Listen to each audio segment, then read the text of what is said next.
students, I am from Team Z Plus Education. Do you know why journalism is important? Well, India is a large nation which is the birth of many cultures, ideas, and histories. Journalism is a new open arena to share, discuss, learn, and talk about what we care about. The purpose of journalism is thus to provide citizens with the information they need to make the best possible decisions about their lives, their communities, their societies, and their governments. So, what are you waiting for?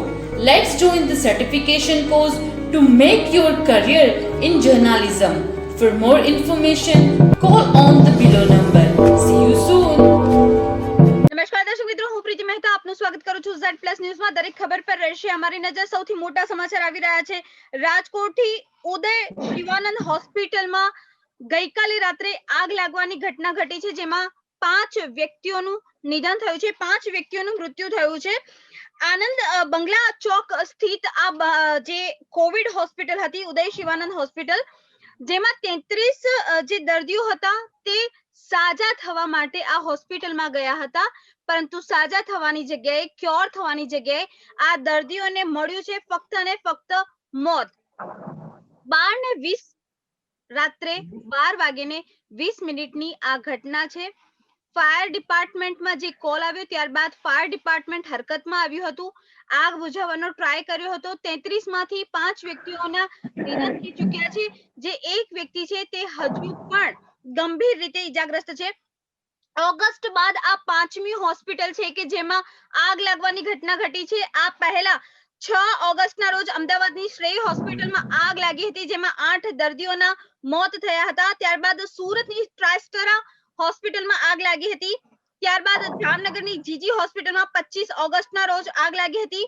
વડોદરાની સયાજી હોસ્પિટલમાં 8 સપ્ટેમ્બરના રોજ આગ લાગી હતી અને 26મી તારીખ જે ગોઝારી રાત હતી, જેમાં ઉદય શિવાનંદ હોસ્પિટલમાં આગ લાગી હતી.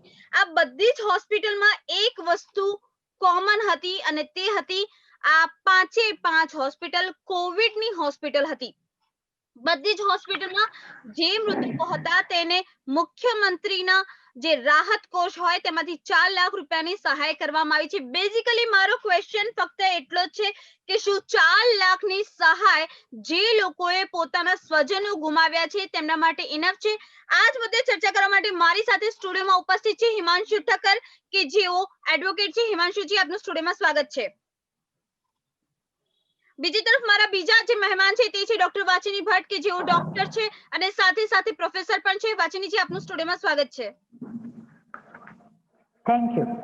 જ્યારે મારા ત્રીજા ગેસ્ટ છે તે છે માધવજી, કે જેઓ ફાયર એડવાઇઝર છે. માધવજી, આપનું પણ સ્ટુડિયોમાં સ્વાગત છે. નમસ્કાર. માધવજી, સૌથી પ્રથમ સવાલ આપને કે આવી ઘટનાઓ શા માટે ઘટતી હોય છે? કારણ કે જે પ્રમાણે રાજકોટની ઘટના ઘટી છે, જે મેયર છે તેમનું સ્પષ્ટપણે કહેવું છે કે આ હોસ્પિટલ પાસે એનઓસી હતી. બાકીની 4 જે હોસ્પિટલની વાત કરવામાં આવે તો તેમાં એક્સપાયરી ડેટના ફાયરના સાધનો પણ મળી આવ્યા હતા. આવી ઘટનાઓ શા માટે ઘટતી હોય છે અને આવી ઘટનાઓથી બચવા માટે શું કરી શકાય? જી માધવજી. देखिए, एक तो एक मैनेजमेंट का एटीट्यूड है कि जब हम हमारे हॉस्पिटल में पेशेंट्स को एडमिट करते हैं, सी एक तो वो असहाय होते हैं, they can not protect themselves, so it is a basic duty of hospital that fire protection and in case of emergency rescue operation of the patient is essential, where most of the hospitals are lacking. That is one of that is the reason for deaths of such patients. You are allowing people who are handicapped, you are helpless, and you are indirectly you are becoming reason for their deaths. It is very, very serious. This is not a simple occupancy where people can run away themselves. So the hospital management should very take seriously that they should be prepared for this, and all the legal formalities they should complete it. Fire provisions, equipment, everything should be clearly available. Otherwise, it's an attempt to murder, frankly speaking. Okay, attempt two murder ની વાત કરી છે. અત્યારે હાલ રાજકોટના જે mayor છે બીનાબેન આચાર્યનું નિવેદન સામે આવી રહ્યું છે. ચાલો જોઈએ કે બીનાબેન આચાર્ય શું કહી રહ્યા છે. આવા કોરોના સંક્રમણમાં પણ એક કોવિડ હોસ્પિટલમાં એક આ ઘટના બની ગઈ ખરેખર આ કુદરતી ઘટના કહેવાય. દુઃખ પણ અમે લોકો વ્યક્ત કરીએ છીએ. માનનીય મુખ્યમંત્રી શ્રી વિજયભાઈએ પણ દુઃખ વ્યક્ત કર્યું છે. અને કહીએ તો એક મોટી જાનહાનિ છતાં પણ અટકી ગયું છે. મોટી વાત એ છે કે એનઓસી લીધેલી હતી. ફાયર સિસ્ટમના બધા સાધનો અહીંયા વાચનીજી, હિમાંશુજી, બંનેને કોમન ક્વેશ્ચન રહેશે. બીનાબેન આચાર્યનું કહેવું છે કે આ કુદરતી ઘટના હતી, આમાં મોટી ઘટના થતી અટકાવી દેવામાં આવી છે. આ જે બેજવાબદારી ભર્યું નિવેદન છે તેને આપ કેવી રીતે જોઈ રહ્યા છો? સૌથી પ્રથમ વાચનીજી આપ. ચોક્કસ પ્રીતિબેન, એક તો આ મુદ્દો જે છે, જ્યારે પણ આ પ્રકારની ઘટના બને છે ત્યારે એની સામે જે તમે કરી રહ્યા છો કે મીડિયાએ અવાજ ઉઠાવવો ખૂબ જ આવશ્યક છે. સૌથી પહેલા તો એની પાછળનું કારણ એ છે કે આ કોઈ નાની મોટી ઘટના નથી. આ જે ઘટના બની છે એની પાછળ ક્યાંક ને ક્યાંક હોસ્પિટલ મેનેજમેન્ટની બેદરકારી જે છે ક્યાંક ને ક્યાંક જવાબદાર છે. જ્યારે પણ તમે એક હોસ્પિટલ જ્યારે તમે બાંધો છો, કોર્પોરેટ હોસ્પિટલ હોય કે પછી ગવર્મેન્ટ હોસ્પિટલ હોય, ત્યારે અમુક એના નોર્મ્સ છે, એની સાથે ફોલો કરવાની સાથે હોસ્પિટલો બનતી હોય છે. હવે જ્યારે ફાયર વિભાગની વાત કરીએ કે ફાયર સાધનોની વાત કરીએ કે એક વખત તમે એને લાવીને વસાવી દીધા પછી એ વર્ક કરે છે કે નહીં, એને રિપ્લેસ કરવાની જરૂર છે કે નહીં, એ બધા એસ્પેક્ટ પણ હોસ્પિટલમાં જોવા પડે. હોસ્પિટલમાં દર્દીઓ જ્યારે સારવાર માટે આવે છે ત્યારે પોતાની સફર થતા પોતાના ડિઝીઝના કારણે નહીં પણ આવી ઘટનાઓના કારણે જ્યારે તેઓ પોતાનો જીવ ગુમાવે છે ત્યારે એ વ્યક્તિ જીવ નથી ગુમાવતો, એની સાથે સાથે એનો આખો પરિવાર જે છે એ પોતાના સ્વજનને ગુમાવે છે વિના વાંકે, વિના ભૂલે. હવે આના માટે તો આપણે હોસ્પિટલ મેનેજમેન્ટને 100% જવાબદાર ગણી શકીએ. અને જો ફાયર બ્રિગેડ જો યોગ્ય સમય ન પહોંચ્યું હોય તો કદાચ આપણે જે છે એમને આક્ષેપમાં લઈ શકીએ. પણ તમે કહ્યું એ પ્રમાણે સ્પષ્ટ છે અહીંયા કે ફાયરને બુઝાવવાના જેટલા પણ સાધનો હતા એ પ્રોપરલી વર્ક નતા કરતા અને તેના કારણે જે છે લગભગ આપણે કહ્યું એ પ્રમાણે કે 5 થી 6 વ્યક્તિઓ જે છે મૃત્યુ પામ્યા છે. અને આ ઘટના એક વખતની, આ ઘટના વારંવાર આપણે અનેક હોસ્પિટલોમાં, ગુજરાતની અનેક હોસ્પિટલો તમે કીધું એ પ્રમાણે એમાં થઈ રહી છે. તો 100% આ ઘટનાની સામે મોનેટરી કમ્પેન્સેશન જે છે એ પૂરતું નથી. આની સામે કડક પગલાં લેવા જોઈએ. કારણ કે પ્રીતિબેન, આપણા દેશમાં થાય છે શું, ક્યારે કોઈ પણ નિગ્લિજન્સીના કેસીસ આવે કે ક્યારે કોઈ પણ ક્રાઇમ થતું હોય એની સામે કડક પગલાં લેવાતા નથી. હંમેશા દરેક વસ્તુ અથવા બેદરકારીની સામે મોનેટરી કમ્પેન્સેશન જે છે ઇનફ નથી. કારણ કે નહીં તો પછી આવી ઘટનાઓ જે છે વારંવાર આપણી સમક્ષ આવવાની છે ને આપણે જે ડિબેટ કરીશું, ઓપિનિયન મૂકીશું, એનો પછી કોઈ જે છે સમરી નહીં બને.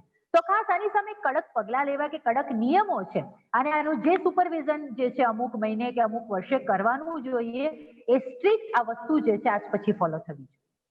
જી બિલકુલ. હિમાંશુજી, આપ શું કહેશો? જે પ્રમાણે બીનાબેન આચાર્ય જેઓ મેયર છે રાજકોટના, બે જવાબદારી ભર્યું નિવેદન આપ્યું છે કે આ કુદરતી ઘટના છે, શું કહેશો આપ?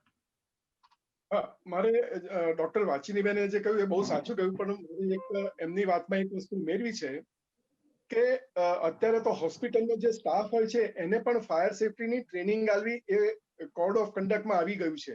એટલે આ હોસ્પિટલમાં કયા સ્ટાફને ફાયર સેફટીની પ્રાથમિક ટ્રેનિંગ આપવામાં આવી હતી એનો રેકોર્ડ રાખવો પડે છે. પહેલું તો એ મારે ડોક્ટર સાહેબના સ્ટેટમેન્ટમાં એ ઉમેરવાનું હતું. અને બીજું, જ્યારે મેયર સાહેબે વાત કરી, એમને ખબર નથી કે કુદરતી હોનારત કોને કહેવાય અને માનવ સર્જિત હોનારત કોને કહેવાય.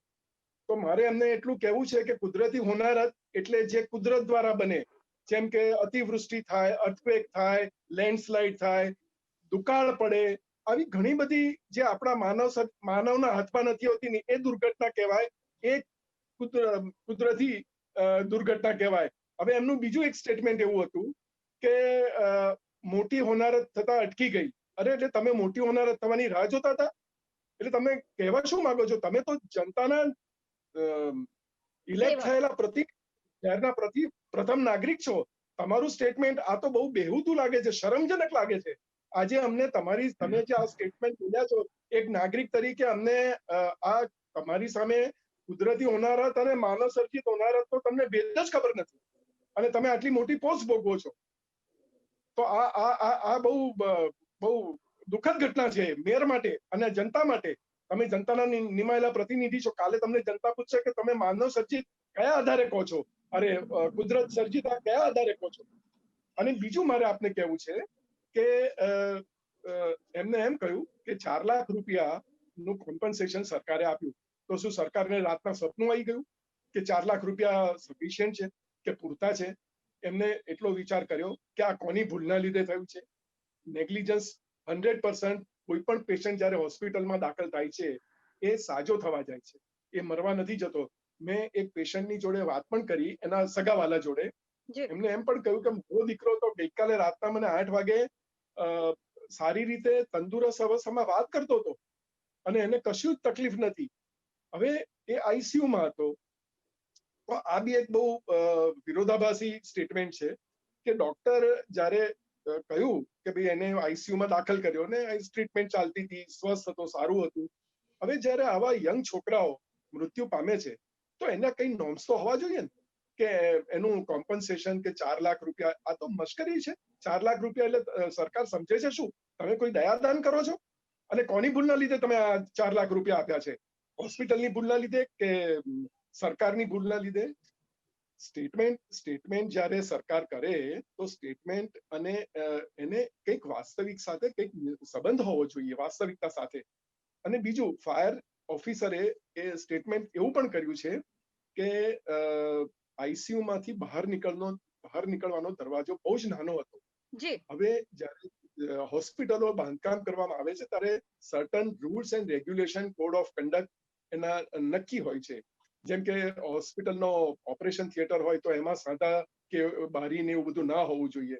એવા બધા સર્ટન નોર્મ્સ છે. તો એ નોર્મ્સ આમાં ફોલો કરવામાં આવ્યા હતા કે નહીં? તો સિવિલ ડિપાર્ટમેન્ટ કે જેને બીયુ પરમિશન આપી છે એ પણ એટલા જ જવાબદાર ઠરે છે. બીજું કે ફાયર ઓફિસરે એમ પણ કહ્યું કે જ્યારે જે ઇમરજન્સી ગેટ હતો એ ઇમરજન્સી ગેટની આગળ બધો સામાન પડ્યો હતો, એ તો બધો ખસેડ્યો, ઇમરજન્સી ગેટને તોડવો પડ્યો. હવે તમે વિચાર કરો કે ઇમરજન્સી ગેટ શેના માટે હોય છે કે જ્યારે કોઈ દુર્ઘટના બને તો તાત્કાલિક બીજા બધા દર્દીઓને કે આઈસીયુના દર્દીઓને કે જે પણ સ્ટાફ છે એ બધા સેફલી બહાર નીકળી શકે. હવે ઇમરજન્સી ગેટને જ્યારે તોડવો પડે એ જો પરિસ્થિતિ હોય તો હોસ્પિટલનું જે મેનેજમેન્ટ છે કે આ ટ્રસ્ટની હોય તો ટ્રસ્ટીઝ હોય કે બોર્ડ ઓફ ડિરેક્ટર્સ હોય, આ બધા જ જવાબદાર છે. એની સાથે સરકાર પણ એટલી જવાબદાર છે. અને સરકાર એટલે હું ગુજરાત સરકારની વાત કરું છું. ફાયર સેફટી એટલે લોકલ ઓથોરિટીની પણ એક જવાબદારી છે. અને સિવિલ ડિપાર્ટમેન્ટ કે તમે આ બીયુ પરમિશન આપી એના નોર્મ્સ તમે ફોલો કર્યા છે કે નહીં હોસ્પિટલ. એટલે આ બધું, અને પિરિયોડિકલી ફાયર એક્સટિંગ્વિશર ને ફાયર સેફટીના જે સાધનો હોય છે એનું ચેકિંગ દર વર્ષે થવું જોઈએ. તો એ તમે છેલ્લું ક્યારે કર્યું છે? આ બધા જ ડોક્યુમેન્ટ્સ તપાસવા જોઈએ. અને બીજું મારે ખાસ ઉમેરવું છે વાચકો માટે, દર્શકો માટે, કે ભાઈ તમે આ જે 4 લાખ રૂપિયા છે તો એ સ્વીકારો તો બરોબર છે, પણ જેનું સર્જન કર્યું છે ને એનું દુઃખ નો વિચાર કરો. કે જે મા બાપ છે કે એમના ઘરડા દાદા દાદી છે એમનું કલ્પાંત તો તમે જુઓ, ટીવી પર જોઈ ના શકાયા છે. એક દુર્ઘટના લગભગ મેં તમે જે 5 દુર્ઘટનાની વાત કરી, અમદાવાદ, બરોડા, ભાવનગર, સુરત, રાજકોટ, આ બધી લગભગ બાય એન્ડ લાર્જ રાતના બની છે. તો આવું તો રાતના શું બને છે? એ કંઈક એવું સ્પેશિયલ કારણ બને છે કે રાતના જ આગ લાગે છે? અને બીજું કે રાજકોટ, અમદાવાદ અને આ બધી જ આગમાં પરિવારજનોને જાણ બહુ મોડી કરવામાં આવે છે. કેમ? ઓફિસનો સ્ટાફ, જવાબદાર ડોક્ટરો, નર્સિસ, તો એ લોકોની જવાબદારી નથી બનતી કે એમના પરિવારજનોને તાત્કાલિક ઇન્ફોર્મ કરવામાં આવે? હા, હું એવું સમજુ કે પહેલા એમની જાન બચાવવાની જવાબદારી છે, પરંતુ જે એડમિનિસ્ટ્રેટિવ સ્ટાફ છે કે જે એમના સુપ્રિન્ટેન્ડન્ટ છે કે જે હાજર, તો એમાંના કોઈકની તો જવાબદારી બને છે ને કે પરિવારજનોને ઇન્ફોર્મ કરે. આ તો મિડનાઇટ નો સવાલ છે. જી બિલકુલ. ઘણા બધા આ 5 ઘટના છે. આપ ત્રણેયને મારો એક કોમન ક્વેશ્ચન રહેશે, વાચિનીજી, હિમાંશુજી, માધવજી. 5 ઘટનામાં ઘણા બધા મુદ્દા એવા છે કે જે કોમન છે. ફર્સ્ટ, 5 હોસ્પિટલમાં મોડી રાત્રે આગ લાગી છે.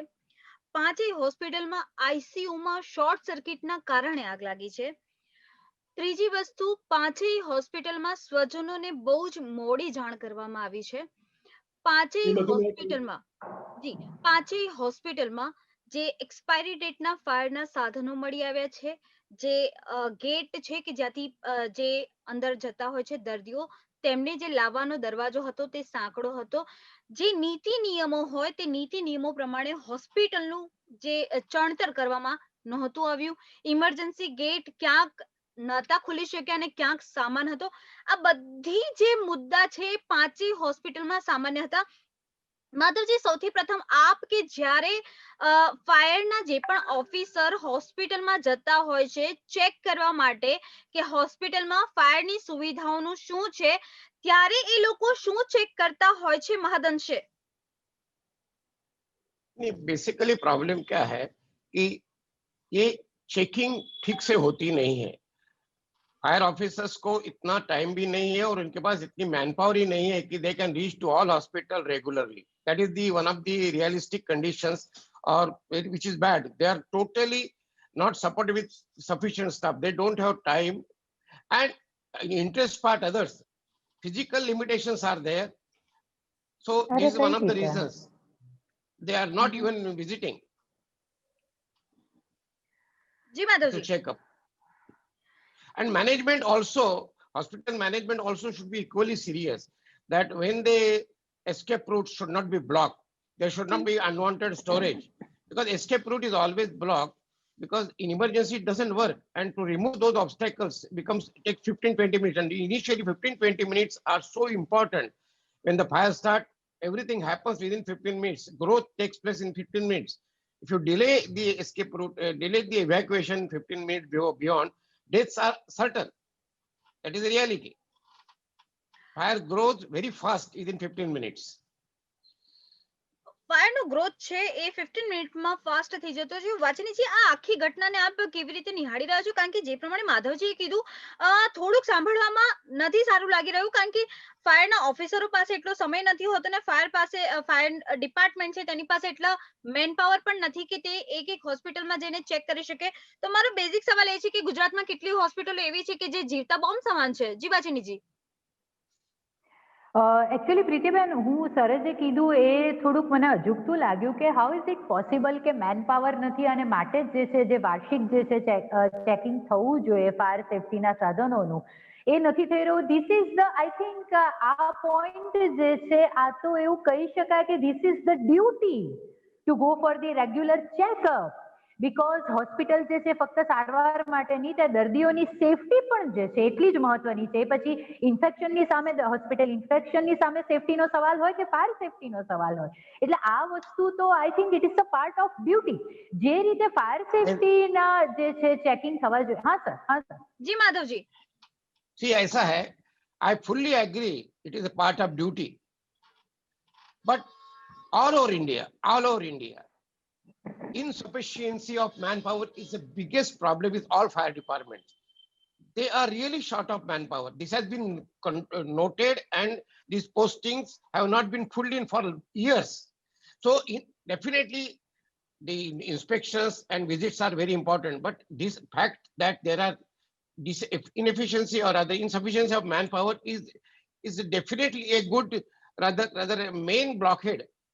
Sincerity of the work is one part, but physically availability of the people is also equally important. Okay, then if it is the fact that fire department is lacking of the manpower, તો પછી સરકારે એની પર કામ કરવું જોઈએ. કારણ કે હું માનું છું કે તમે જે કહી રહ્યા છો ખૂબ જ સાચી વાત છે કે મેન પાવરના અભાવના કારણે જે છે રેગ્યુલર ચેકિંગ નથી થતું, અને એ વસ્તુ સાચી પણ હોય તો પણ સરકારે આની પર જે છે એક્શન લેવું જોઈએ કે એટલો કેટલો આપણે ભારત દેશની આટલી બધી જનસંખ્યામાં મેન પાવર ખૂટી જાય કોઈ પ્રોફેશનમાં, એ તો ખૂબ જ દુઃખદ વાત છે. તો આના માટે ખાસ જે છે સરકારે પગલાં લેવા જોઈએ ને. જેટલું આપણે ફાયર ડિપાર્ટમેન્ટની વાતો કરી રહ્યા છે એની સાથે સાથે I think hospital management department છે એ આ, અને પ્રીતિબેન કેવું કહી શકાય કે it is a part of a criminal negligency. એમ કે જ્યારે તમે કોઈ પણ પેશન્ટ જે છે અને તમે સારવાર આપવામાં કદાચ તમારાથી કદાચ નાની મોટી ભૂલ થઈ જાય છે કે તમે એને એડવાઇસ આપવાનું રહી ગયું કે બેટર પ્રોગ્નોસિસ માટે, તો કદાચ એ સિવિલ નિગ્લિજન્સી છે. પણ ક્યાંક તમારી એટલી મોટી નેગ્લિજન્સી હોસ્પિટલની, right, it's a kind of corporate negligence આને તો કહી શકાય. કારણ કે હિમાંશુભાઈએ બી કીધું કે જે પ્રમાણે ફાયર સેફટીના સાધનોનું જે છે પૂરતું ચેકિંગ નહોતું થતું, એની સાથે તમારો સ્ટાફ જે છે રાઈટ. આની સામે તમારી પાસે કેટલો ટ્રેન સ્ટાફ છે કે આવી કોઈ પણ જ્યારે હોનારત થાય તો એ સ્ટાફ કેટલો આને કોપઅપ કરી શકે છે અને એના માટે તમે તમારા સ્ટાફને પૂરતી ટ્રેનિંગ આપી છે કે નહીં. તો આ બધી જ વસ્તુ જે છે, જ્યાં અનસ્કિલ તમે સ્ટાફ રાખો છો, જેમને પ્રોપર ટ્રેનિંગ નથી અપાઈ, તમે એવા ફાયર સેફટીના સાધનો રાખો છો કે જેનું કેટલાય વર્ષોથી કદાચ જે છે ચેકિંગ થયું જ નથી કે પ્રોપરલી વર્ક કરે છે કે નહીં. તો આ તો બધું આઈ થિંક એક લીગલ વસ્તુ છે. This is a medico legal aspect અને આને જે છે ક્રિમિનલ નેગ્લિજન્સી અથવા તો કોર્પોરેટ નેગ્લિજન્સીની અંદર આને ઇન્ક્લુડ કરવી પડે. અને આ બધી જ હોનારત થયા પછી આપણે એની સામે ફક્ત મોનેટરી કમ્પેન્સેશનની વાત કરીએ તો આઈ થિંક તો સાવ નબળી વસ્તુ આપણે આપી રહ્યા છે જે ઘટના થઈ છે એની સામે. તો એનું તો અહીંયા મૂલ્યાંકન કરવાનો કોઈ સવાલ જ નથી. और एक मेरे को इम्पोर्टेंट बात बतानी है માધવજી, સહાયની સાથે સાથે એક નાટક પણ થતું હોય છે કે જેમાં 3 જ દિવસમાં રિપોર્ટ સબમિટ કરવાનો રહેશે. શ્રેય હોસ્પિટલની વાત કરું, કહેવામાં આવ્યું હતું કે 3 દિવસમાં રિપોર્ટ સબમિટ કરવાનો રહેશે કે ક્યાં નેગ્લિજન્સી થઈ છે. હજી સુધી ટિલ ડેટ શું રિપોર્ટ આવ્યો છે હજી સુધી બહાર નથી આવ્યું. જી માધવજી, શું કહેતા હતા આપ? જી માધવજી. एक बेसिकली आप देखते होंगे कहीं भी फायर होती है तो 8-8 6-6 टेंडर आके घुस जाते हैं because that is a need. Why? Because there is a very big shortage of water. Just to get the water, the tenders have to rush. If the water sufficiency is available within the hospital, then all those so many tenders are not required. Tenders are only fighting for getting water. They become watermen, then they become fighter. This is one of the biggest problems, not to have water to firefighting. So just they are rushing to get more tenders to help with water.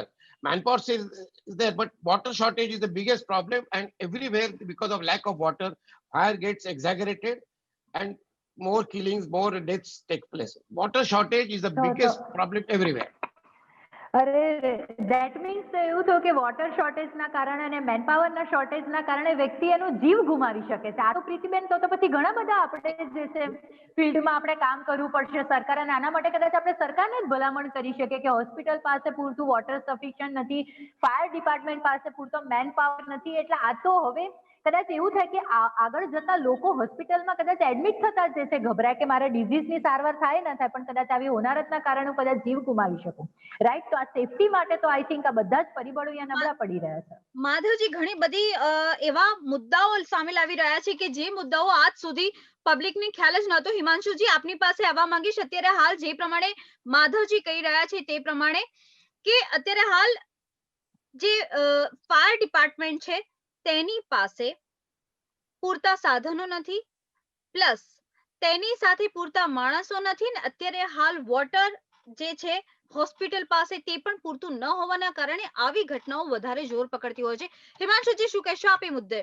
ઘણા બધા મુદ્દાઓ છે. જે માધવજીએ વાત કરી, who is fire consultant, અને doctor વાચિનીબેન જેઓ બહુ સિનિયર પ્રોફેસર છે, ડોક્ટર છે અને સ્ટુડન્ટ્સને ભણાવે છે. સાહેબ, આ હોસ્પિટલો બાંધવાની એનો અર્થ એ થયો કે કોઈની નેગ્લિજન્સના લીધે આ હોસ્પિટલો નિર્દોષ માણસને તમે બાંધવા માટે બંધાવો છો. Why the hospital should be given permission unless they are self-sufficient with the staff, like enough water and enough technical staff to maintain the fire immediate if fire occurs.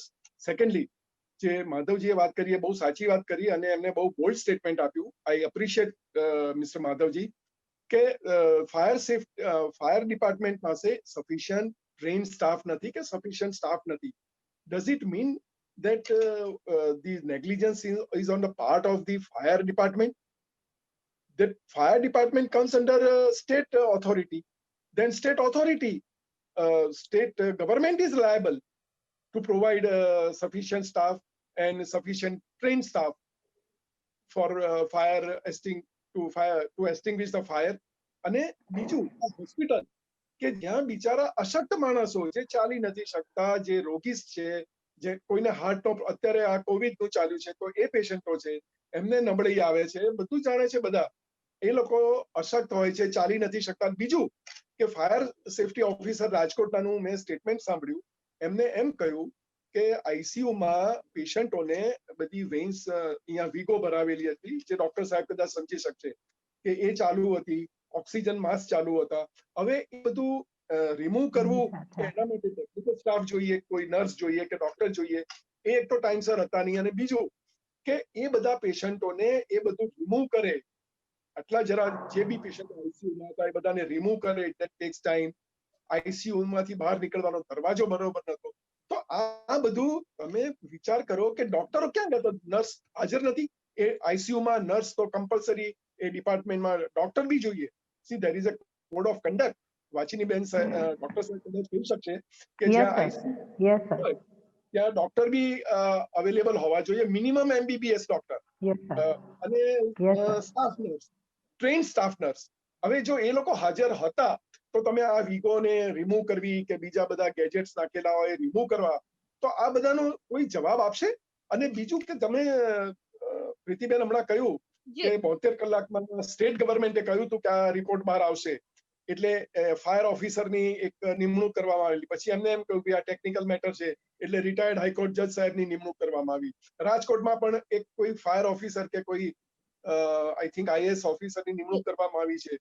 હવે એ પણ એ કહે છે કે ભાઈ હવે આ તો ટેકનિકલ છે, રિટાયર્ડ હાઈકોર્ટ છે, એક બીજા ઉપર દોષ નાખશે, બીજું ત્રીજા ઉપર દોષ નાખશે.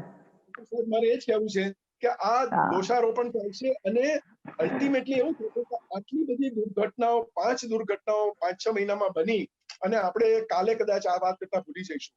આજે આટલા બધા વિદ્વાન માણસોને તમે ટીવી પર બોલાવ્યા છે કે તમે જે ઇન્ટરવ્યુ લે છો, અમારો તો ભાવના એક જ છે કે જનતામાં જાગૃતિ આવે અને ચોક્કસ સરકારને અને આ મેયરને અને બધાને કોર્ટમાં લઈ જાય. શેના માટે તમે પગલા લેતા બીઓ છો? સાહેબ, હું અહીંયા અત્યારે આવા જે થાય છે એના ફ્રી ઓફ ચાર્જ, અમે અમારું વકીલ મંડળ પણ ફ્રી ઓફ ચાર્જ કામ કરે છે. આવી ઘટના બને એમાં, અમદાવાદની ઘટનામાં પણ અમે પગલા લીધા છે. એટલે મારું આ વ્યુઅર્સને પણ કહેવું છે, સગાવાલાઓને, કે અમારી સંવેદના તમારી સાથે છે. અમે ત્રણેય સ્પીકર જે છીએ એની સંવેદના કદાચ તમારી સાથે જ છે. જરાય ચિંતા ના કરતા. અમારું દુઃખ પણ અમે સમજી શકીએ છીએ. આજે નહીં તો 15 મહિને પણ જ્યારે તમને એમ લાગે કે અમારે સરકાર સામે પગલા લેવા છે, તો તમે ચોક્કસ સંપર્ક કરી શકો છો. અને ગમે તે તમે તમારા શહેરના એડવોકેટ સાહેબોને કે ગમે તેનો તમે સંપર્ક કરી અને તાત્કાલિક તમે આ અંગેનું ઘટતું કરો. મારી 2 હાથ જોડીને નમ્ર વિનંતી છે કે આ બધા ડિપાર્ટમેન્ટ, સરકારી ડિપાર્ટમેન્ટ છે, તો કેમ સફિશિયન્ટ સ્ટાફની નિમણૂક કરવામાં નથી આવતી? કેમ ડોક્ટરો હાજર નથી હોતા?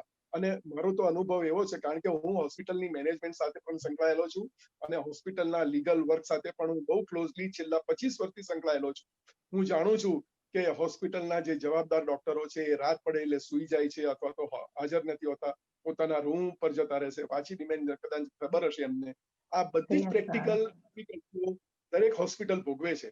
અને જ્યારે આવી દુર્ઘટના બને ત્યારે બધા દોડીને આવી જાય છે કે ના, અમે તો એમને બધા પૂરતી સગવડ પૂરી પાડે. અરે, કોઈ સગવડ પૂરી પાડવામાં આવતી નથી. મને અત્યારે પણ ખબર છે કે અમદાવાદની દરેક હોસ્પિટલમાં જ્યાં કોવિડ સેન્ટર છે ત્યાં ઘણીવાર ઓક્સિજન પણ સપ્લાયમાં ઓછો મળે છે. હા, હું એવું જાણું છું કે દર્દીઓ વધી ગયા છે એટલે કદાચ ઓક્સિજનની જરૂર પડે, પણ સરકારને આટલો જ્યારે માર્ચ મહિનાથી સમય મળ્યો છે તો આ અંગેની પણ તમારે ઘટતી વ્યવસ્થા કરવી જોઈએ. આ પણ એક બહુ ગંભીર બાબત છે. વેન્ટિલેટરો ઓછા છે એ પણ આપણે જાણીએ છીએ. તો આ બધી બાબતોના આનું નિરાકરણ લાવવું જોઈએ. ફાયર સેફટી, મેં જેમ અગાઉ કહ્યું કે રાતના જ ફાયર થાય છે, અને રાતના ફાયર થાય છે, આ એવી ગંભીર બાબત છે. શું 5 હોસ્પિટલે નક્કી કરેલું કે રાતના જ ફાયર થશે? કોણે નક્કી કર્યું? કેવી રીતે થયું? આના જવાબો માંગવા જોઈએ. અને આ સગાવાલા જે છે, જે મૃતકના પરિવારજનો છે, એની સાથેના જે સગાવાલા છે, કદાચ એમને પણ આમાં આગળ આવીને આ જે બનાવો બને છે એ બીજા ભવિષ્યમાં ન બને એની જવાબદારી પણ આપણા બધાની છે. એની જવાબદારી આપણા બધાની છે. માધવજી, વાચીનીજી, હિમાંશુજી, આ ત્રણેયને કોમન ક્વેશ્ચન ફરી એકવાર આવી રહ્યો છે. જે પ્રમાણે હોસ્પિટલમાં જ્યારે કોઈ પણ વ્યક્તિ જતી હોય છે તો તે એ ઈચ્છા સાથે જતી હોય છે કે તેને જે રોગ થયો છે તેમાંથી તેને મુક્તિ મળશે. પરંતુ જ્યારે આવી કોઈ ઘટના ઘટે છે, કારણ કે અત્યારે હાલ કોરોનાની મહામારીની સાથે સાથે જે કોવિડના પેશન્ટ છે તેના દિલમાં એક ડર એ પણ વ્યાપી ગયો છે કે જે 6 ઘટનાઓ ઘટી છે, 7મી ઘટના તે જે હોસ્પિટલમાં જઈ રહ્યો છે ત્યાં તો નહીં થાય ને. તો હવે જ્યારે પણ જે પણ ડોક્ટર છે તે પોતાની જવાબદારીમાંથી છટકબારી તો શોધી રહ્યો છે, પરંતુ જ્યારે પણ દર્દી જશે તો દર્દીએ પોતાની બીમારીની સાથે સાથે એ પણ ચેક કરવાનું રહેશે કે અહીંયા આઈસીયુ માં શોર્ટ સર્કિટ થશે તો જવા માટેનો રસ્તો છે કે નહીં, એક્ઝિટ ડોર છે કે નહીં, આ બધી વસ્તુ પેશન્ટે ચેક કરવાની રહેશે. માધવજી, સૌથી प्रथम आप. नहीं, बेसिकली अभी जो कोविड के लिए हॉस्पिटल सिलेक्ट किए गए वो सभी जगह पे 100% कंप्लायंसेस नहीं थे, क्योंकि इतनी बड़ी नीड हो गई थी करके बहुत सारे हॉस्पिटल में पूरी तरह व्यवस्था होने के बावजूद भी because of the emergency condition those hospital services was required to be taken because of the emergency condition, though they were not fully complying with the situation. That is the emergency inevitability. But when the peace time में actually ये सब करना चाहिए कि जितने भी सारे emergencies है उनकी सारी compliance होनी चाहिए. अभी तो they are forced to use this hospital wherever even there is no compliances. That is the practical reality. Practical રિયાલિટીની વાત થાય છે. વાછણીજી, આપ શું કહેશો આ મુદ્દે? કારણ કે ગુજરાતમાં કેટલીય હોસ્પિટલો એવી છે કે જે લોકો પાસે ફાયરના પૂરતા સાધનો નથી અને જે છે તે એક્સપાયરી ડેટના છે. 32 થી 33 હોસ્પિટલો એવી છે કે જેની પાસે એનઓસી પણ નથી. તો આ બધી જે હોસ્પિટલો છે એ જીવતા બોમ્બ સમાન છે. પેશન્ટ જ્યારે ત્યાં જાય છે ત્યાં તેને ખબર નથી હોતી કે તેની સાથે આવી કોઈ ઘટના પણ ઘટી શકે છે. અને હોસ્પિટલ તંત્ર એમાં એક વસ્તુ એ છે કે તે લોકો હંમેશા મૌન રહે છે. ઘટના પહેલા પણ મૌન કે તેમની પાસે આટલા સાધનો નથી અને ઘટના ઘટ્યા બાદ પણ મૌન કે શા માટે ઘટના ઘટી. જી વાછીનીજી.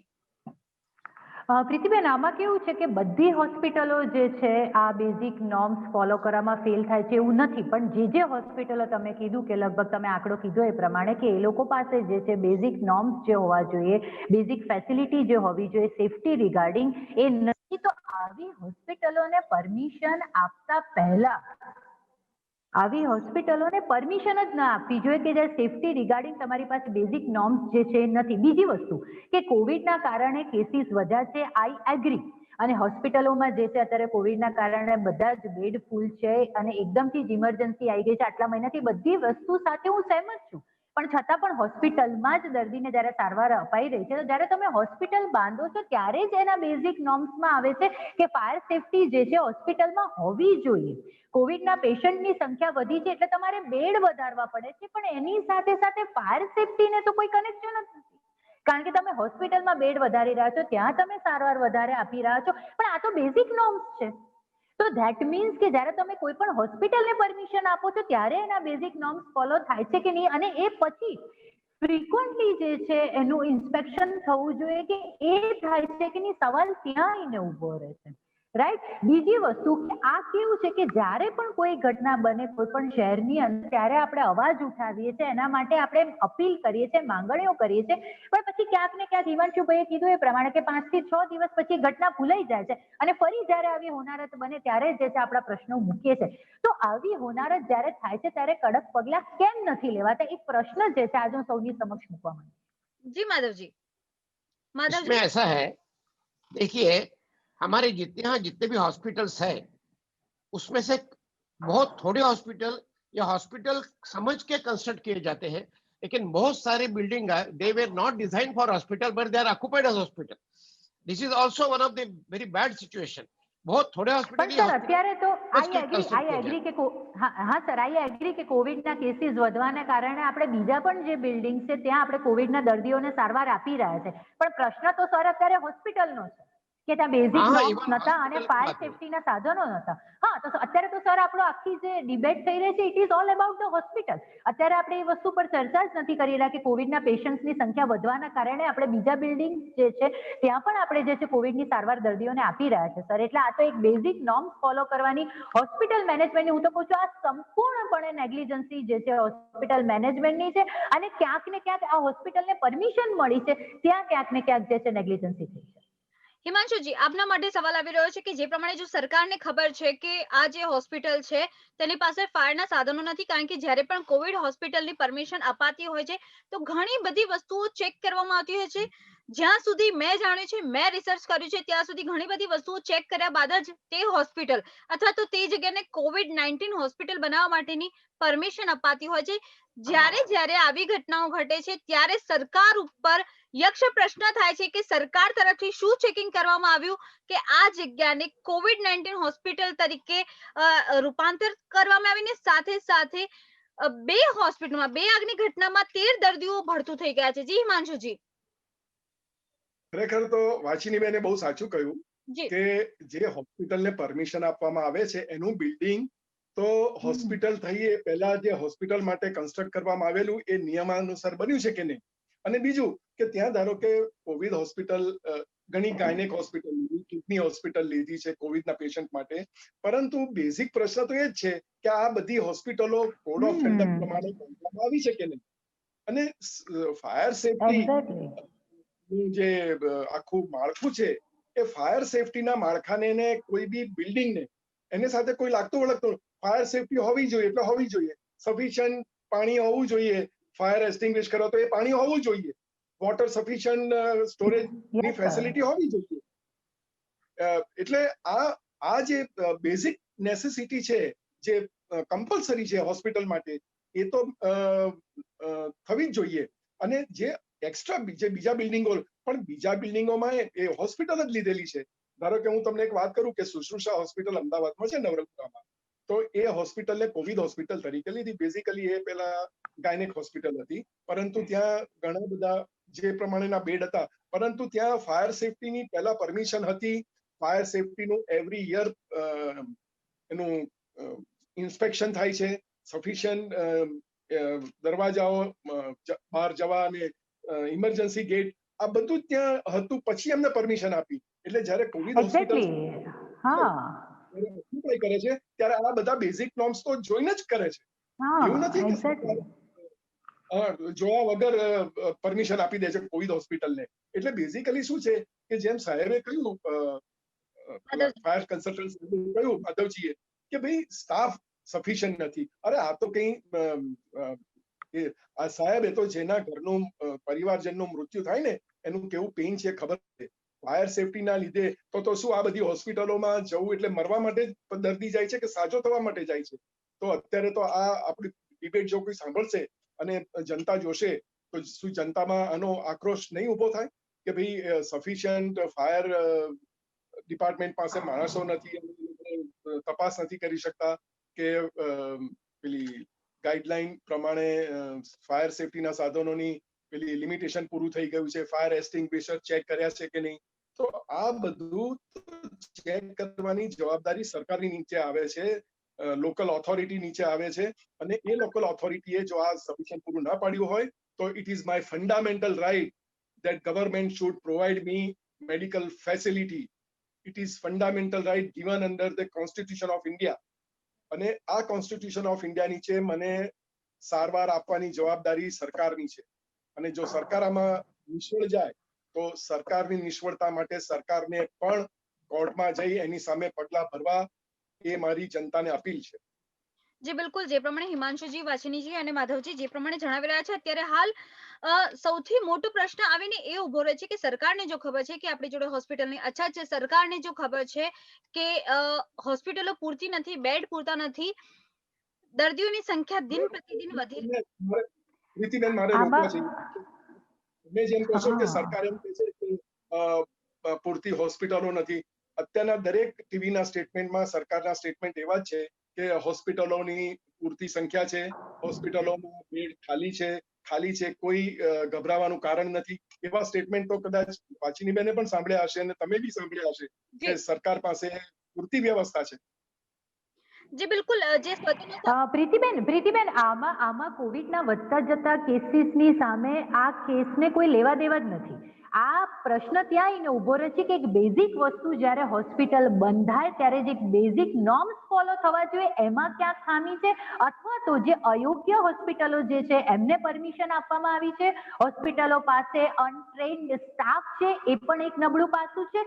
અને ક્યાંક ને ક્યાંક આવી હોસ્પિટલોમાં જે રેગ્યુલર ઇન્સ્પેક્શન થવું જોઈએ, બેઝિક સેફટી જે છે એના સાધનોનું, એ ક્યાંક નથી થઈ રહ્યું. એટલે બાકી હોસ્પિટલો અપૂરતી છે કે પૂરતી છે કે કોવિડ માટેના બેડ વધારે છે કે ઓછા છે, એ વસ્તુને બેઝિક ફાયર સેફટીના સાધનોની સાથે કશું જ લાગતું વળગતું નથી.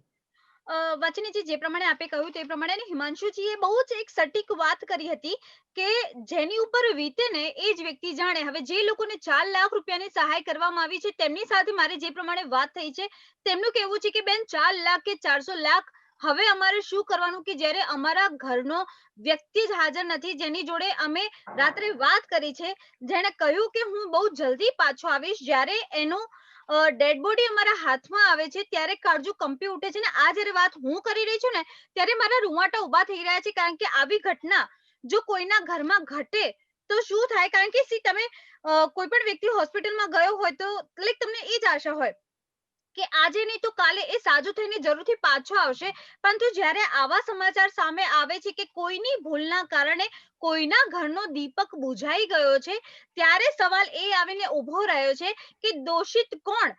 માધવજી, વાચનીજી, હિમાંશુજી, આપ ત્રણેયને મારો આ કોમન ક્વેશ્ચન છે, કારણ કે લોકો પણ અત્યારે હાલ પૂછી રહ્યા છે કે હોસ્પિટલ જવાબદાર છે, સરકાર જવાબદાર છે, તંત્ર જવાબદાર છે, ડોક્ટર જવાબદાર છે કે ફાયર ડિપાર્ટમેન્ટના ઓફિસરો કે જેમની જોડે પૂરતો સ્ટાફ નથી, વોટર સપ્લાય નથી? જવાબદાર આખરે છે કોણ કે જેના કારણે આટલા બધા પેશન્ટો કે જે સાજા થવા જતા હતા તેમણે પોતાનો જીવ ગુમાવ્યો છે? માધવજી, સૌથી પ્રથમ આપ. And basically, it is a combined effect. The deficiency of the total combination is creating problem. So at every area, people should try to at least amend their own department, amend their own situation. Hospital की तरफ से हो सकता है, वो hospital वालों ने करना चाहिए, ऑर्गेनाइजर्स ने वो अपना करना चाहिए और फायर ब्रिगेड ने अपनी करना चाहिए, because it cannot be done one sidedly. Every department is lacking, so they should take care of their own insufficiency. So हर एक को अपने को इम्प्रूव करना है और try to contribute to better way. Ji વાચનીજી. પ્રીતિબેન, આપણે આજના પેનલ ડિસ્કશનમાં જેટલા પણ પોઈન્ટ્સ આજે મૂક્યા છે કે આટલા આટલા પરિબળો જે છે આવી ઘટનાઓ માટે જવાબદાર હોઈ શકે. હવે દરેક ઘટના માટે બની શકે કે ક્યાંક ફાયર ડિપાર્ટમેન્ટ તરફથી લેકિંગ હોય, ક્યાંક જે છે હોસ્પિટલ મેનેજમેન્ટ તરફથી લેકિંગ હોય, ક્યાંક એની પરમિશન જે છે એ અયોગ્ય હોસ્પિટલોને અપાય છે, ક્યાંક એક લેકિંગ પોઈન્ટ પણ હોઈ શકે. એટલે આ જ ઘટના બની છે એમાં એક્ઝેક્ટ શું કારણ છે એ તો એને ઇન્વેસ્ટિગેશન પછી જ ખબર પડે. આપણે જે પણ વસ્તુઓ મૂકી છે પોસિબલ પરિબળો છે કે આટલા પરિબળોમાં ક્યાંક ને ક્યાંક ખામી હોય તો આવા પ્રકારની ઘટનાઓ થઈ શકે. હવે આ પેનલ ડિસ્કશન કરવાનો ઉદ્દેશ એ છે કે આવી ઘટનાઓ જે છે ફરી ન બને, તો એના માટે જે છે દરેક પરિબળો કે જ્યાં લેકિંગ છે એ બધાએ સજાગ થવું જરૂરી છે. કારણ કે એક સમય એવો પણ આવે કે ક્યાંક આવી રીતની ઘટનાઓ જે છે વારંવાર બને તો જે છે વ્યક્તિઓની અંદર જે છે ભય ઘૂસી જાય કે હું કદાચ જઈશ પણ ત્યાં મારી સેફટી જે છે એની મારી પાસે કેટલી સંભાવના છે. તો આના માટે આવી જ્યાં હોનારતો થઈ રહી છે કે જ્યાં વ્યક્તિઓને જીવ ગુમાવવો પડ્યો છે, એને ખૂબ જ નાની અથવા મામૂલી અથવા બેઝિક ઘટનાઓમાં ન જ લઈ શકાય. આપણા દેશમાં કેવું છે, જ્યારે કોઈ પણ સેક્સ્યુઅલ ઓફેન્સના કેસીસ થાય ત્યારે પણ જે છે આપણે ખૂબ અવાજ ઉઠાવીએ છીએ અને પછી ક્યારેક એવું થાય છે કે આપણો અવાજ જે છે દિવસ જતા જે છે એ અવાજ જે છે ક્યાંક ને ક્યાંક આપણો બંધ થઈ જાય છે અને ઘટનાઓ રિપીટેડલી જે છે આપણા કન્ટ્રીમાં જોવા મળે છે. ત્યારે પણ મેં કહ્યું છે કે જ્યાં સુધી કડક પગલાં નહીં લેવાય, જ્યાં સુધી જે દોષી છે અથવા તો જ્યાં લેકિંગ પોઈન્ટ છે એની સામે યોગ્ય પગલાં નહીં લેવાય, ત્યાં સુધી આવી ઘટનાઓને રોકવી મુશ્કેલ છે. માટે જ્યારે પણ આવી ઘટનાઓ થાય ત્યારે એનું પૂરતું ઇન્વેસ્ટિગેશન કરવામાં આવે કે આ હોસ્પિટલમાં ઘટના બની તો એના પાછળ કયું ડિપાર્ટમેન્ટ જે છે જવાબદાર છે. ફાયર ડિપાર્ટમેન્ટ જવાબદાર છે, હોસ્પિટલ મેનેજમેન્ટ પોતે જવાબદાર છે અને જ્યાં લેકિંગ પોઈન્ટ હોય ત્યાં એની સામે કડક દંડ ફટકારવામાં. આવું કેમ નથી થતું? કારણ કે દરેક પ્રોફેશનની અંદર ક્યાંક ને ક્યાંક ભ્રષ્ટાચાર હોય છે અને માટે જ જે છે આવી હોનારતો થયા પછી થોડા સમય પછી અવાજ દબાઈ જાય છે અને પછી એવું થાય છે કે થોડા વખત પછી ફરીથી આપણે જે છે ઘટનાઓ માટે જે છે આપણો અવાજ જે છે એ ઉમેરવો પડે છે.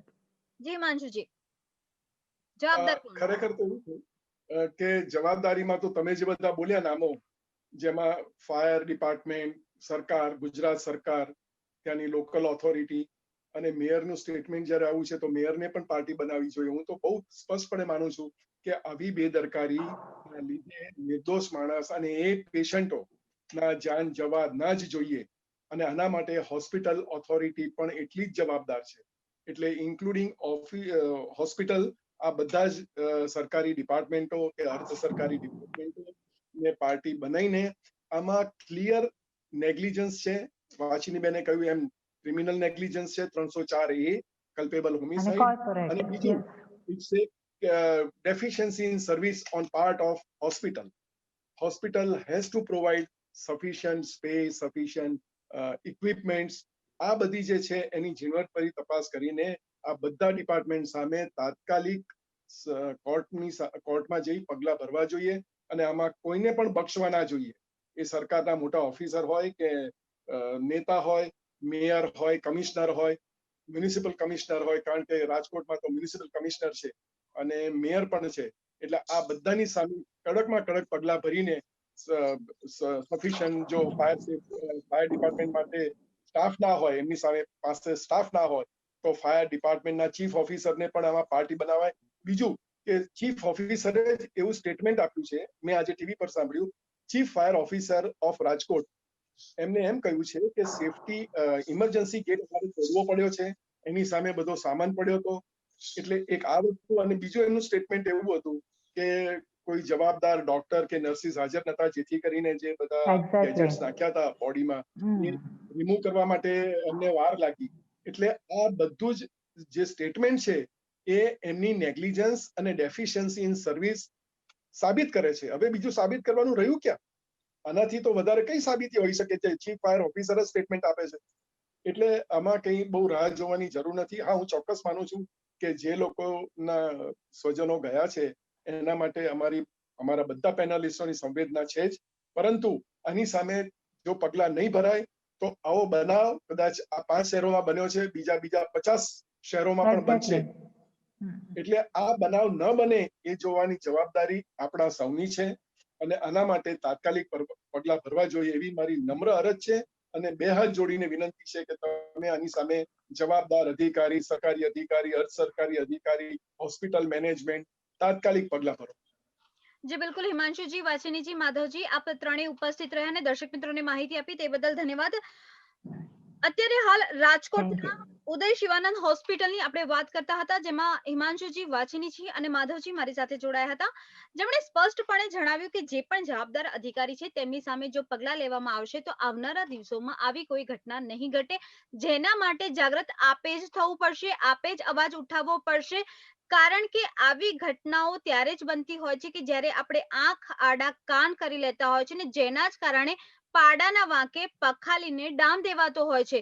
જો આવી કોઈ ઘટના કોઈની પણ સાથે બની હોય, આપ અવાજ ઉઠાવો. જો આપ અવાજ ઉઠાવશો તો આવી ઘટના બનતા અટકશે અને જે પણ વ્યક્તિઓ છે પોતાની જવાબદારીને બખૂબીથી નિભાવવાની કોશિશ કરશે. ફરીથી મળીશું આ જ સમયે આ જ ચેનલ પર. ત્યાં સુધી રજા આપશો. નમસ્કાર. Thank you so much.